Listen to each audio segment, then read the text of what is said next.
Hi everyone, welcome back to another episode of Providend's Money Wisdom Podcast. I'm Aaron, Associate Advisor at Providend, and I'm your host for this episode. For more than 20 years, Providend has strived to guide our clients towards living a good and meaningful life. At the heart of our advisory process is our philosophy of sufficiency. It begins by first understanding your Ikigai goals, and then aligning your finances so that you can have the highest probability of achieving those goals. At Providend, how we define Ikigai is by using the 8-petal flower that was introduced by Mieko Kamiya, the mother of Ikigai Psychology, and this was later developed by Nicolas Kemp, the founder of Ikigai Tribe. Throughout this series, we will hear from our client advisors who will share their personal reflections about how a particular petal resonates with them and the steps that they are taking to experience Ikigai in a fuller and more meaningful way. Joining me today is Annette, Client Advisor at Providend. Hi Annette, it's great to have you with us today. Hi Aaron, thanks for having me. So Annette, you recently wrote an article about a trip that you took to Japan. Now I know you've been to Japan many times before. So could you share with us what was different about this trip? I think most trips that I went to Japan were with friends. And usually we would do a bit of sightseeing and we will also spend time in the city. But this time round, this trip was just really going straight into the countryside for the whole trip. It's not a long trip, it's like a 5-day trip. Yeah, but didn't go to the city at all. Yeah, and just really spending time in a rural place. So what inspired you to want to, have a different pace or a different environment this time? So I've always loved the countryside, and it's something that we don't get in Singapore much because we are so built up. So this trip, actually one of my friends asked me along for this trip together with her son. And I said yes because I love the countryside. So I thought it would be a nice and refreshing change to just go away from city life and see how life is being lived in the countryside. That's great. It sounds like, it's an opportunity to do something that is different from what you're normally used to. Yeah. I also noticed that freedom is one of the recurring themes that's inside your article. And freedom is one of the 8 petals of Ikigai. How would you personally define freedom? I think for me, freedom comes in different forms. The first is financial freedom, right? Having the resources to do what I want to do. The second aspect would be, I guess, time. So freedom to spend time on meaningful things, things that matter to me. And then the third would be freedom in terms of good health, right? So what good health would enable me to do. So I think loosely it will be like these 3 aspects of freedom. That's great. So in terms of what you shared about the freedom of the time to do what you enjoy doing, what are some things that you enjoy? So I enjoy going to nature, taking walks in nature. I also enjoy dabbling in art. I think this is an area that is underexplored personally. I didn't do a lot of art growing up. So I always feel like that's an area that when I have more time, I want to really try and explore this further. Yeah. So since you mentioned art, right, one interesting experience that you shared in your article was actually about making your own Furoshiki. I understand that you brought it today to show it to us. So this is the Furoshiki. Actually, it's a cloth. So in Japan, right, they have a lot of these cloth, whether it's handmade or bought. And basically, these cloths are used in many ways. They can be used to tie books or like bento boxes. In fact, it's just a form for you to carry. It's like instead of putting it in a bag, you tie it up and then you can carry this bundle. It's like a bundle essentially. Yeah, so this is the furoshiki that I made in Japan. Yeah, the pattern is really, really interesting. Can you share with us what was the process of making this? Yeah, so the process in making a furoshiki, I mean, there are many, many steps. The first step is to prepare the dye, because the furoshiki that you see, right, is actually whatever dye that's being used is actually natural dye. So basically, our instructor had to collect different plants, different parts of the plant, right? So there are bark, there are leaves, There's dried like flowers, even seeds, right? And then she had to boil all these collected plants in a pot of water for like at least 3 hours for the color to seep into the water. So that's kind of in preparation for the dyeing process. So we would first have to think about an idea. So basically, like, what's the pattern that we want the furoshiki to feature? So for me, I just wanted something to do with circle, because to me, circle represents a lot of things. One of the things that circle represents for me is like transformation. It's also about wholeness, like, being whole. Yeah, so I just had in mind a very rough idea that I want the pattern to involve some kind of circle. So we had to fold the furoshiki, and then there are all these wooden blocks that our instructor has prepared. Wooden blocks and string. So where does the wooden block and string come into play is that the wooden blocks, if we were to, for example, this part, right? Imagine my hands are wooden block. So if I put a wooden block here and I tie it tightly with a string, so the part that where my hands are or the blocks are, it just means that the dye will not get to it. So this part that I'm covering right now should remain white. During the dyeing process. And it's by this process of, like covering certain parts of the cloth and leaving other parts exposed where you're going to get the pattern. So we had to go about thinking of the pattern and then trying to visualize, okay, so what do we protect? Which part of the cloth you're going to protect from the color and which one we're going to let exposed. And then we have to tie the blocks very tightly so that the water don't seep through it. And then following that, we had to, once the dye mixture is ready, we will put the furoshiki in there and leave it for at least 20 minutes.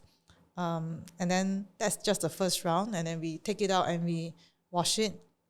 And then it can go in for second round or even more rounds, depending on time.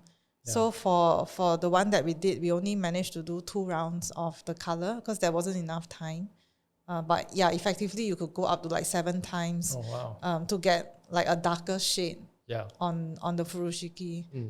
So that was kind of the rough process. So did you already know what the final outcome was going to be like?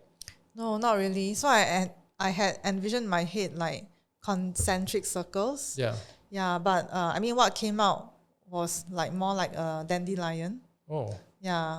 Which I could, when I think back on the process, I think it was just the way the cloth was twisted and the way that I tied it. So didn't matter because I think at the end the outcome was still something quite interesting, and it was surprising to see what the final kind of product is. And I still enjoyed the process anyway. It sounds like a really, really long and sophisticated process that you had to sit there and wait, and then you also didn't know what the outcome was going to be when you finally opened it. Right? What went through your mind when you opened it and you saw that you saw what was the result? I think it was an element of surprise. I didn't think that it would turn out this way. But in any case, like I mentioned, the process was more important to me. Like the outcome is it's still nice, and doesn't matter what the end result was. Hi listeners, we hope you've enjoyed this episode and the podcast series so far. At Providend, we've been sharing our thought leadership content through various mediums beyond just this podcast. If you're interested in learning more, check out the link in the description to subscribe to our newsletter today. Thank you, and let's get back to the episode. So Annette, just now you mentioned when you were doing this, the process was more important than the outcome to you. So there are a lot of us that we are very uncomfortable, with giving up control over the outcome. So what did you learn from this experience? I think because doing this furoshiki is the first time for me. And so when I was like learning about the process and actually doing it, I realized that I had to do it in a new way, right? And like whatever preconceived ideas I had about making the furoshiki, or even just the very act of dyeing, doesn't work, right? So there's a fixed process that I have to follow, which is new to me, and trying to follow something new for the first time, while it's not very easy, but I kind of feel that I just have to trust it, because I mean I don't know any better, right? So if I were to kind of try and do it in my own way, the outcome might even be worse. Yeah, so this process of like letting go of what I think is right, and just trusting whatever my instructor is saying, and just trying out her way, was for me refreshing in that sense. Yeah. Thanks for sharing that. No, it sounds like it was really an eye-opening experience for you. So in your article, you also mentioned that sometimes this need for control stems from a feeling of not having enough. Right. So how did this experience help you to address that feeling? That's a good question. I think that this process taught me that I need to identify like what is it that make me unable to let go, right, in the first place.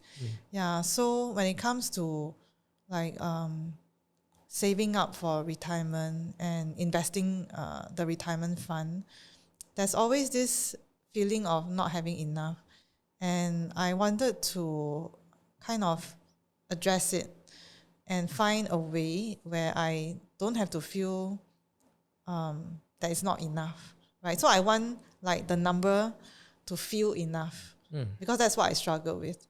Yeah, so I realized actually that in order for me to feel enough, there are two things that needs to happen.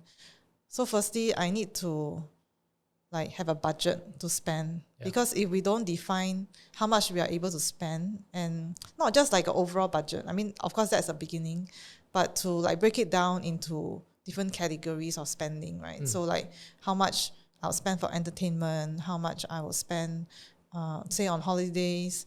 Once I have that breakdown, it's a lot easier to visualize like in a given year how much I should be spending on these different categories. And so that's the first part, the spending plan. I think the more important one that I realize is that I need to give myself permission to spend. And that's always the harder part, because I find it a lot easier to spend on other people than on myself, right? So sometimes I'll feel like I shouldn't spend this on myself. Like I will feel guilty about spending. Yeah, so I think that permission that I give to myself, that it's okay to spend, because you've already budgeted for it, and you have the funds to do it, so just spend. I think these two things have to come together before I will feel like, okay, like enough is enough, and I don't have to feel insecure about the number. So after having returned from your trip, what is one change that you are making to continue to experience this freedom that you have found? I think I want to spend more time exploring different art forms. So like I think about 3 years ago, before I joined Providend, I tried sketching. I went for like a sketching class. This is like 8 weeks. Yeah, so after eight weeks, it was very clear that I cannot sketch or draw to save my life. Yeah, but there are a lot of other things I have not tried, which I am very keen to explore. So such as like at some point I want to try watercolor or doing oil painting, because these are to me really interesting things that I haven't had a chance to try out. Sure. We can all explore art in different forms. It can be in the form of a play, new music, or even like art forms like watercoloring versus cartooning, or something. Yeah, so I like to spend more time exploring art. Well, it's really interesting that you mentioned these things that you tried in the past. Wow, 8 weeks on a sketching course. Then when you reached the end and you realized that earlier you mentioned you realized that it wasn't really for you. How did that feel? Did you feel that you wasted your time? Yeah, I didn't feel that I wasted my time. I feel that I spent 8 weeks figuring out what I cannot do, and it was still enjoyable, because when I'm sketching, right, basically it uses like a different part of the brain that I don't usually use. Yeah, so it's quite interesting, like how we work, how the brain works, right? Yeah, so in sketching, there are different things that you have to like watch out for, and it's not the usual things. Yeah, so I didn't feel at all that it was like wasted time or money. Yeah, it was just How much did I think it was a couple of $100. Yeah, but anyway, I use Skills Future for it. Yeah, so see. if you haven't used your Skills Future dollars, please go and use it. I've really used mine. Okay. Yeah, so yeah, it wasn't that expensive. But yeah, I just thought that it was time well spent in just exploring something. Oh yeah, it sounds like, I think earlier you mentioned the process is, more important than the outcome. So it sounds like, when something is really, really important to you, sometimes it's worth it to give yourself that permission to take that time and to spend the resources to go and pursue that goal. Yeah, thanks for sharing. So I'm sure there's still many people who feel that that struggle and the difficulty to give themselves permission to pursue this sense of freedom, right? So what is one small step you would advise someone to take to explore having more freedom in their life? I think freedom, okay, depending on like what is important for the individual and what gives the individual the sense of freedom. So for example, like I mentioned earlier, I enjoy art and nature. And I could do like a 5-10 minutes walk around my house. Yeah. And that will be quite refreshing for me. So actually, I think freedom can be experienced in small doses. Like if time is a real constraint, we can always find 5-10 minutes, to kickstart something. If it's art, if sketching was my thing, it's not, but imagine it is. I could spend 5 minutes just trying to sketch something, right? Like every day. And if that's something that I enjoy, then 5 minutes a day can add up over the long run. And the 5 minutes can actually be quite a nice departure from like the daily grind. Yeah, if we build this 5-10 minutes in to our daily schedule, yeah, it's really not that much in terms of an ask. Yeah, so I think that's how someone can start like experiencing freedom. Yeah, I agree with that, Annette. Freedom is something that I think can be experienced in small doses. Even though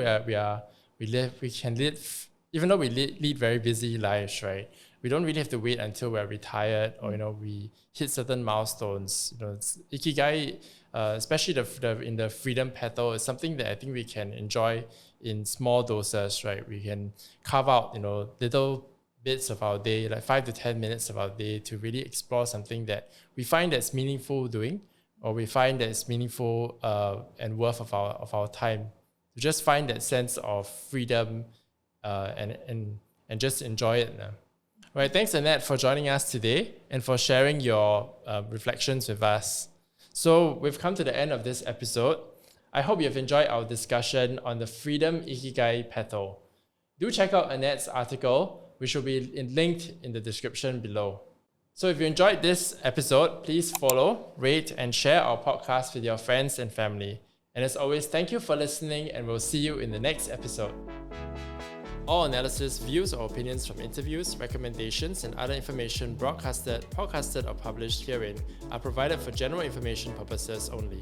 Information expressed does not take into account any specific situation, particular needs, or objectives, and should not be construed as specific advice or recommendation. Information has been obtained from sources that are deemed to be reliable, but their accuracy and completeness cannot be guaranteed. Always consult with a qualified investment, legal, or tax professional before taking any action.